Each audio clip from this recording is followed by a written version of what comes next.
Damarda kanım anam, cennet ayaklarındadır gülistanım anam. Sensiz tözme sürek, Allah ayırmasın.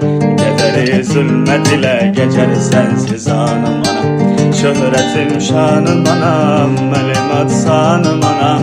Ne kadar ifkanlar bitip bile gülşenlerinde, sen ki bir ömür fida eylemiş evladına. Ne kadar azap gizlenip saçının denlerinde. Mama Music Multimedya Portalı. Canım anam, Tanrı'da kanım anam, cennet ayaklarındadır gülistanım anam. Sensiz sözme sürey, Allah ayırmasın. Gederi zulmet ile geçer sensiz anım anam. Şöhretim şanım anam, elim azanım anam. Ne kadar itkanlar bitip bile gülşenlerinde, sen ki bir ömür fida eylemiş evladına. Ne kadar azap gizlenip saçının denlerinde. En güzel hanım anam, cennet yurisi sen. Senin ettiğin dualarla işe çaptı başım, elini sama